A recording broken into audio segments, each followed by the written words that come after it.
Hey, welcome back to our next session on Management Information System. If you have not watched my previous video on MIS, please do watch because that is the basics of MIS. Here we'll be, in this session, we'll be dealing with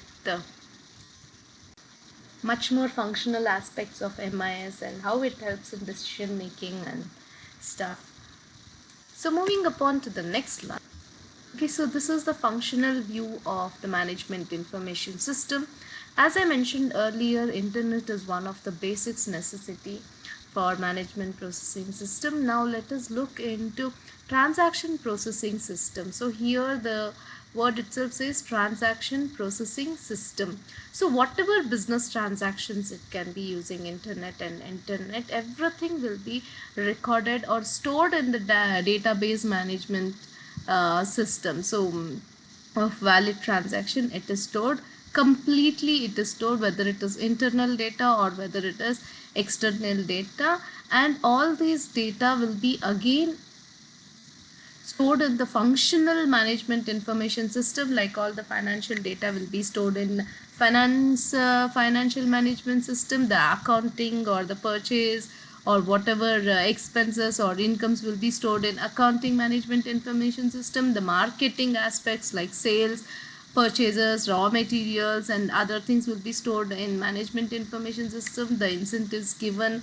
or the salaries, holidays, number of holidays you are taking, then the number of people who have left the organization, number of new recruits, the training, then see all these will be stored in human resource management. See, there can be certain other things also like production MIS system.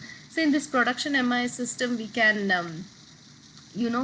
concentrate on what is the raw material which has come and from where we have taken, who is our creditors, have we got it from credit, how much we have paid, what is the expense, and based on that raw material how much have we received, and like that. And next even it can be research department. So how much are we spending for the research department, what are the resources needed, what are the raw materials needed, that and how many people are we need, so what is the manpower that is needed. So all these will be recorded even in HR MIS as well as R&D MIS. So see, whatever data has been shared with you, see, like HR human resource manager needs to access financial management. Why? Because they need to know the budget, whatever is there, and whatever finance is kept aside for people or manpower, or how much is kept aside for training and development program. So based on those, human resource activities can be planned, and again how much they have spent, again it should be entered in accounting MIS. So what is the returns that we have got? So everything will be stored, and see, it is a complete functional database. Again, from all these MIS system you can be generating reports like drill down reports or exception reports or demand reports, key indicator reports, schedule reports, and there are like so many reports which I'll be again discussing in the next slide. And these reports are very useful for our decision making system. So I'll just show you one of the sample report. Yeah, this is one of the sample report which shows the product code. So what is the product codes there? So here it shows two products and what are the product descriptions. It is a carpet cleaner and room freshener, and what are the sales regions, so where all the sales are happening, actual sales, what is the sales happening. So planned, so this is our planned sales. So we have planned the sales of 48 lakhs, and what is the actual? It is just 40 lakhs 66,000. So what is the percentage of actual versus planned? So much we have planned, and same way even for budget also, so much we have planned and so much is actually happened. It can be expense or it can be income, or see, again this report is that you can plan what exactly you need. The report can be generated based on the criterias that you need.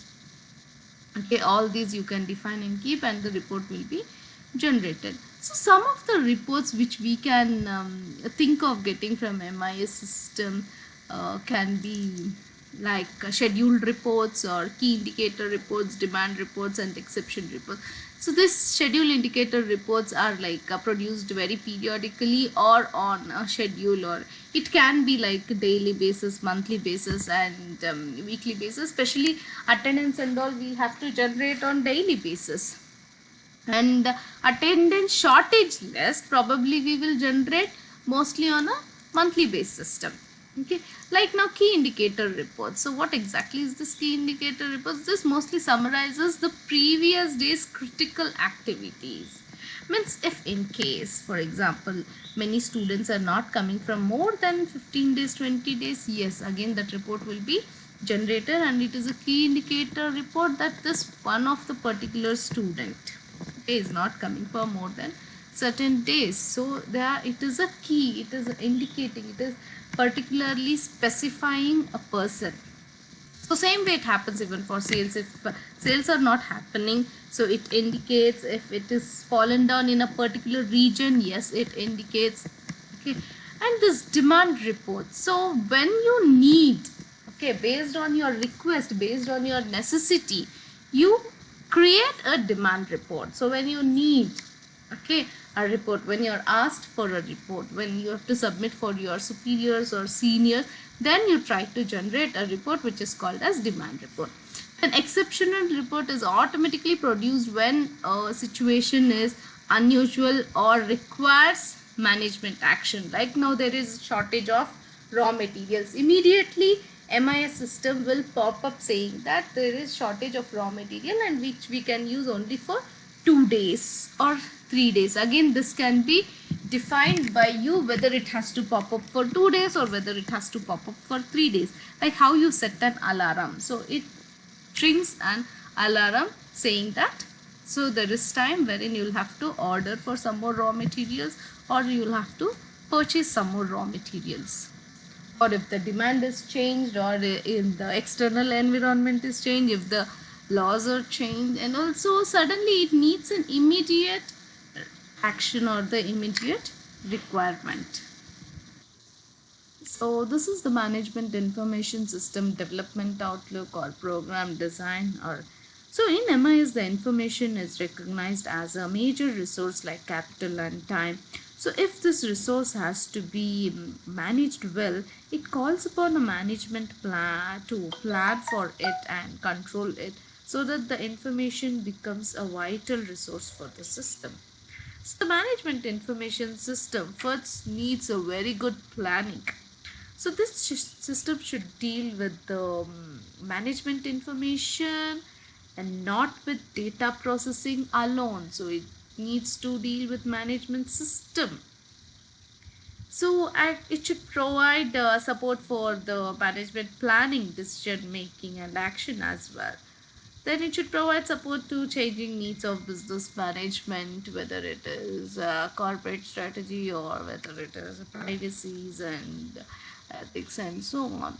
So again it leads to a very important aspect of security. Then infrastructure is very important when you need to plan proper management information system. Yes, infrastructures like internet, fast moving internet facilities, then computers and many other things are very much necessary. And yes, of course, security, because this is the complete information wherein you are keeping it in one place and as easy that in just a click you get the complete information, and the security should be very safe and secure. The information should be very safe and secure, and it should not be leaked to the outside world.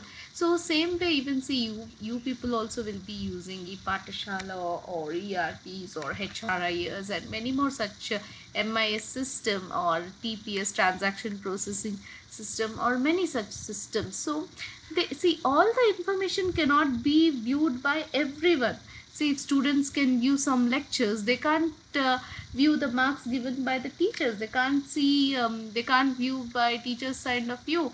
And the same way, teachers cannot view management side of view. Okay, right. Everyone will have a limitation. So that that speaks about security and the limitation. There is always a line which is drawn between what we can see and what we can use, and there are many hackers, and even that also you should be kept safe enough, and you should take care that it will not be an easy access for the hackers to hack our database system.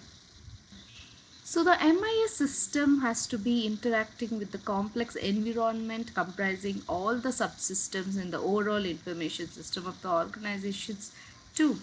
So it has extremely necessary to understand the and define the requirements of MIS in the context of the organization. So next, once the organization planning stage is over, the designer of the system should take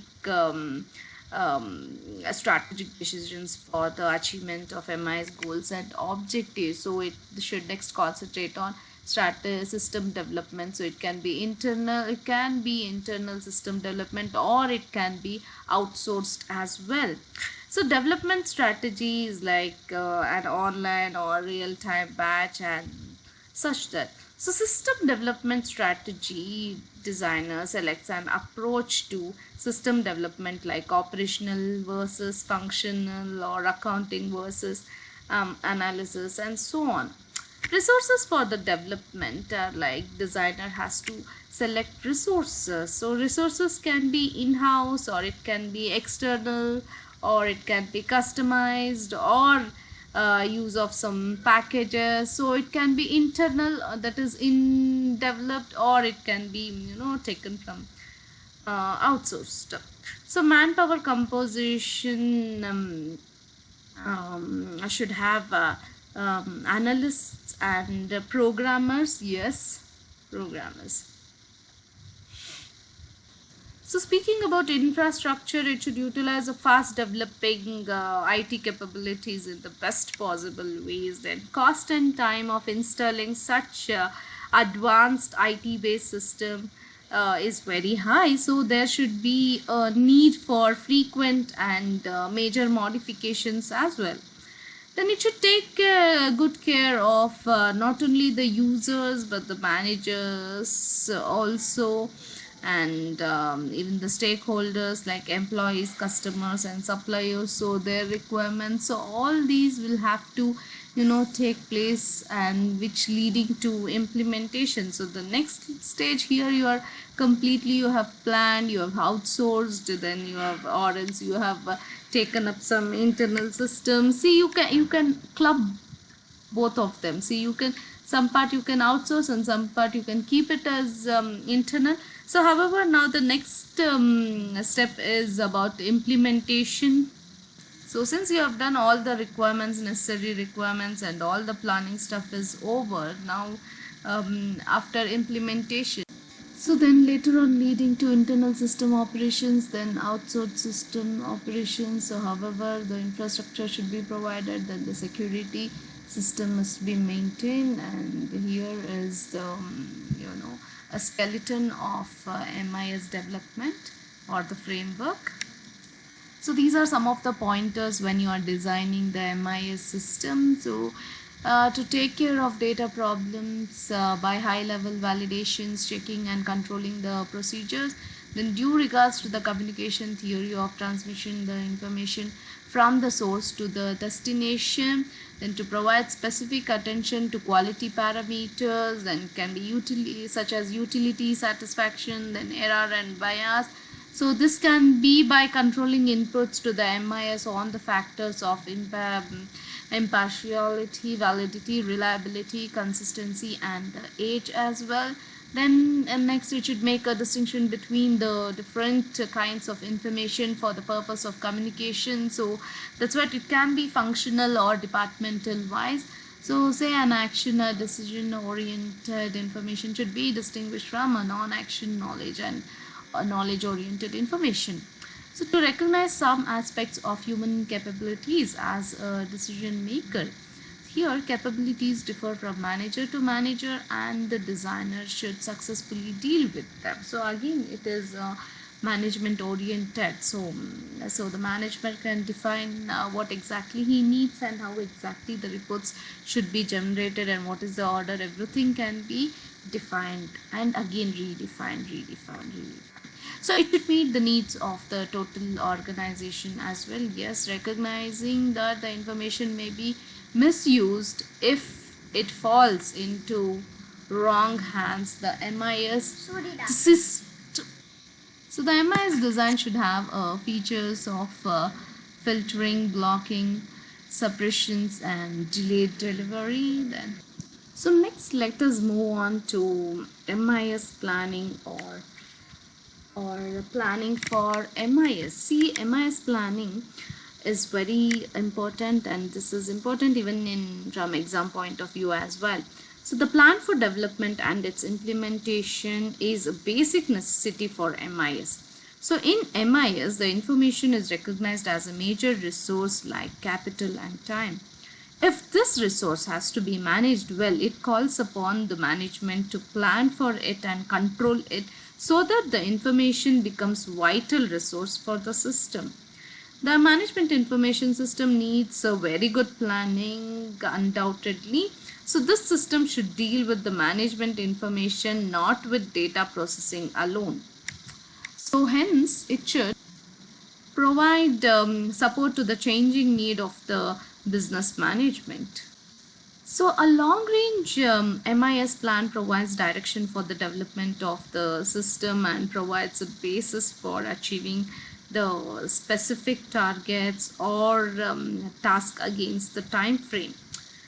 So some of the contents that you need for MIS planning are goals and objectives, particularly for MIS, then the strategy for plan achievement, and so strategies can be again development strategy, system development strategy, then resources for the development, then manpower compensation, and so on. So MIS goals and objectives. So MIS goals particularly for MIS. So it is very necessary to develop the goals and objective for MIS, which will support the business goals as well.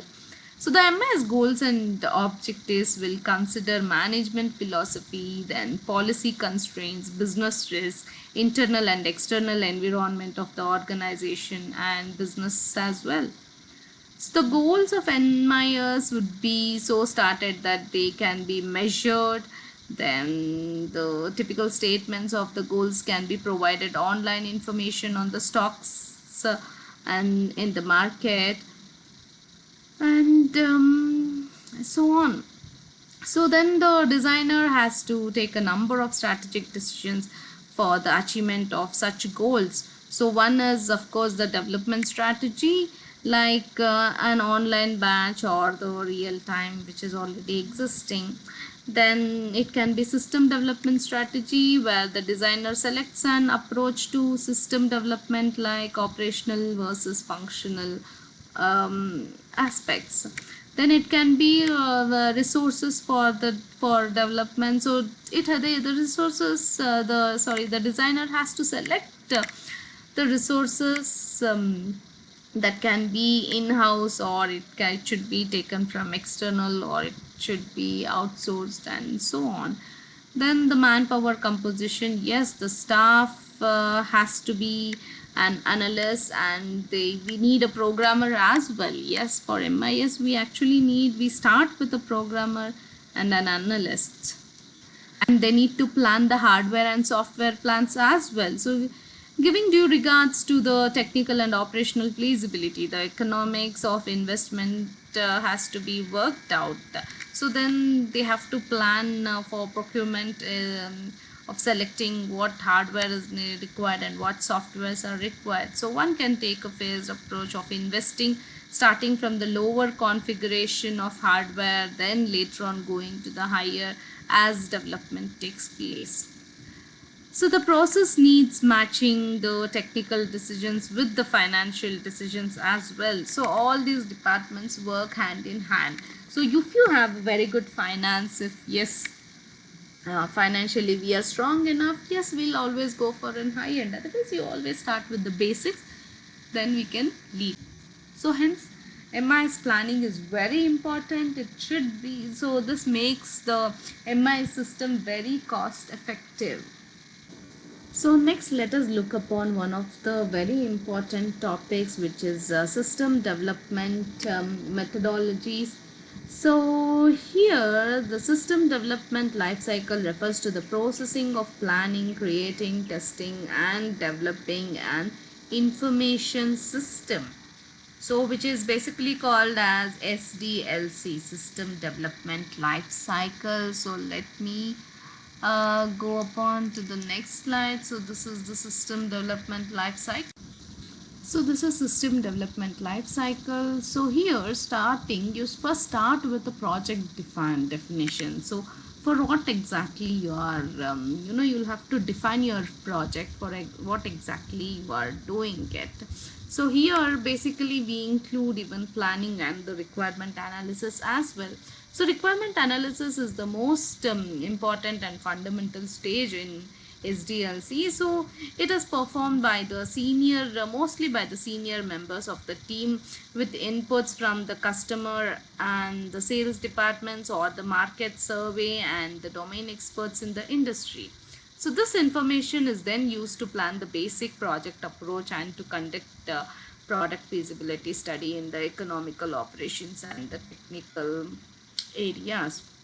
So outcome of the technical feasibility study is to define the various technical approaches that can be followed to implement and the project successfully with very minimal risks. So here you will again be defining the requirements as well. So once the requirement analysis is done, the next step is to clearly define and document the products required and to get them approved from the customer or the market analysts. So again there are some softwares for this, which is called as SRS, that is software requirement specifications. Then going to next one, which is the system study. So here we'll be analyzing the problems of existing system, then define the objectives to be attained, the solution, and evaluates various alternatives. So again moving upon to the next one, which is designing. So here you are trying to design the product or the architectural framework. So here again the software which I said SRS, that is software requirement specification, is one of the reference for product architects to come out with the best architecture for the product to be developed. So based on the requirements specified by the management or the SRS team, probably they'll always give more than one design approach to the management, and later on this design is reviewed by all the important stakeholders, and based on various parameters and the risk assessments, the design will be approved. So then finally once everything is done, then they'll go for programming, or it can be even the developing of the product. So after then developing of the product, then here the developers will be following the programming code guidelines defined by their organizations and programming tools like compilers, interpreters, and so on. So mostly they use C, C++, Pascal, Java and PHP for programming this MIS system. So next, moving upon, now we are trying to install the program. So here here we are trying, then this is the final step wherein we are putting the system into operation, and we are moving upon. And so in this stage we will first test, then we will train the employees for using the system, and yes, the conversation happens. So in this stage here you are testing as well. So this stage, it is usually a subset of all the stages as in the complete model. So the testing activities are mostly involved in all the stages, in all these stages. It is not only in this stage, in each of the every stage there's testing activities should happen. Okay, and this is the only stage wherein the product products defects are reported and tracked, and later on it will be fixed and again retested till the product reaches the quality standards defined by the management. Then finally it will be deployed in the market, and yes, there will be continuous maintenance. Then post implementation is used in evaluating. Yeah, same thing, this again depends in testing, wherein the required modifications will be made, and last step only is that it will be going to the to the market, or completely to the actual end users. So there are again many models in these SDLC. So one is called it can be waterfall model or spiral model or V model, Big Bang model, and so on. So uh, just today, or I can just introduce you to just one or two models in these. So let me just take up this waterfalls model. So this is the waterfall model I was telling about. So here there are different phases which has requirement analysis, system design, implementation, system testing, system development, and system maintenance. So in the system, in this requirement analysis, so here requirements of software system to be developed are gathered from the clients and kept aside. So in the next stage, that is the design stage, here we plan the programming language, like whether it should be Java or Net or any database like Oracle and so on, or any other high level technical details of the projects. So going upon next one, which is called as implementation, or in some other waterfall models they also call it as build stage. So here after design stage it is build stage, that is nothing but coding of the softwares. Moving upon to the next stage, here you are testing the software to verify that if it is built as per the specifications given by the clients or given by the management. Moving upon to the next stage is system deployment. So here in this stage, we deploy the application in a respective environment. Then the last one is maintenance. Once your system is ready to use, you may later require change the code as per the customer requirements, or you can just continue as it is. Okay, so moving upon to the next model. So this is the spiral model. This spiral model is a combination of iterative development process model and sequential linear development model. That is a waterfall model with a very high emphasis on the risk analysis. It allows incremental release of the product or incremental refinement through each iteration around the spiral. So the spiral model design has 4 phases. A software project repeatedly passes through these phases in iteration called as spirals. Okay, so that is the reason it is called as the spiral model. So starting with the first one, it is identification, then the second one is design, then construct or build, and evaluation and risk. So what is this identification? In this phase starts when gathering the business requirements in the business line spiral. So in the subsequent spirals, as the product matures, identification of system requirements and subsystem requirements and the unit requirements are done in this phase.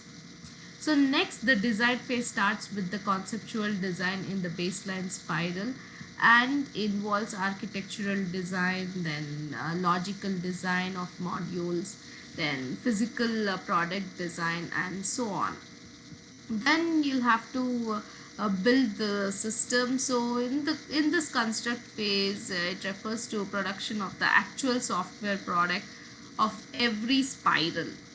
So in the baseline spiral, when the product is just through of the design is being developed, a proof of concept is developed in this phase. Then going upon to the next one is evaluation and risk analysis. So here risk analysis includes identifying or estimating and monitoring the technical feasibility and management risks such as schedule slippage or cost overrun and so on. So after testing the build, at the end of first iteration, the customer evaluates the software and provides certain feedbacks. Then based on that, the system designer will work upon. So one of the next very important aspects is MIS and decision making. So here MIS and decision making, some of the very important question asked on this aspect is the role of MIS in decision making. So this is again very important even for case studies as well. So before going on to the main aspect, let us see what is decision making. So decision making is the developing concept leading to the selection of a course of actions among variations or many different actions. So every decision making process produces a final choice. So it can be an action or an opinion. It begins when we need to do something but we do not know what to do. So something like a decision to purchase a purchase order and so on. So then decision making, there are four types of decisions, so which can be unstructured or not programmed, and structured and not programmed. Then they might be semi-structured. So likewise, there are three types of decision making, and there are mainly four stages of decision making as well. You can just pause the video and you can write them down, which is intelligence, design, choice, and implementation. So here intelligence gathering is defining a problem, then later on data gathering on scope, then constraints, then the design phase is alternatives identified and which have to be analyzed or assessed. Then the choice, then you will have to selection among the various alternatives. You have to select depending upon the criterias or pros and cons, however is feasible for you. Then at last you are going to implement whatever alternative you have been selected, so which is nothing but the testing the selected alternative. So you are finalizing the decision in this particular process. Then moving upon to the one of the very important aspects, which is MIS support and decision making. So here it's very important to know the role of MIS in decision making. So what we can say is the role of MIS in an organization can be compared to the role of heart in our body. So the MIS is equivalent to the heart. So information is the blood and the MIS is the heart. So in the body, the heart plays a role of supplying pure blood to all the elements of the body, including the brain.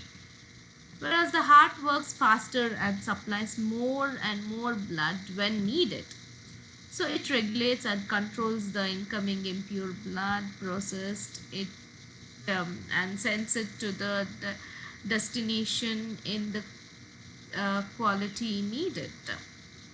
So same way, the MIS also plays exactly the same role even in the organization. The system ensures that an appropriate data is collected from various sources and processed and then sent forward to the destinations. Means people who need, or any individual or the stakeholders, whoever it, or any the management functionaries or the top management, so whoever is needed. So MIS system is useful for all the functional departments of the organization. It can be financials or it can be manufacturing, or it can be the marketing, wherein it helps in pricing, wherein it helps in marketing research, or the financial needs, wherein it helps in auditing, costing, and well integrated and multiple sources, or it can be any research departments, then transportation or logistic, even human resource department, even accounting department, or systems for supporting departments like management information system and decision support system, executive support system, then group discussion support system, intellectual. These are the some of the supporting decision support systems, which again will be dealing in further classes. So likewise, these are some of the generalized roles of MIS, wherein it helps the managers monitor and control the business. Then that produce regular reports on performance, such as it can be daily or weekly or monthly or annually, then sometimes highly exceptional conditions. Then the reports are always available online, and in just within a clip you can generate the demand reports. Then the MIS satisfies the diverse need through variety of systems, such as query system or analysis system, modeling system, and as I told you, the decision support system as well. Then it also helps in strategic planning, management control, operational control, transactional processing. Then it helps in clerical personnel in transactional processing, and answers the queries on the data pertaining to the transactions. Then it also helps in junior management personnel by providing the operational data for planning, scheduling, and even controlling. And this helps them for further decision making as the operational level to correct an out of control situation. So MIS helps the middle level management in short term planning, targets, settings, and controlling the business function. So it is supported by the use of management tool of planning and control. Then it plays the role of information generation and communication, problem identification, and helps in the process of decision making. Then therefore MIS plays a very vital role in management, in administration and operations of an organization. So just imagine we are given such an importance, like which is equivalent to heart, and so you can just imagine the importance in the organization as well. So when they ask you questions of MIS being important in functionalities, then you can speak likewise in various departments which I had shown you, like how it is important in marketing and research, or in pricing, or in finance and HR, and so on. So here we'll come to an end of this MIS session, and so thank you all for watching this video. Have a very good day, and God bless you.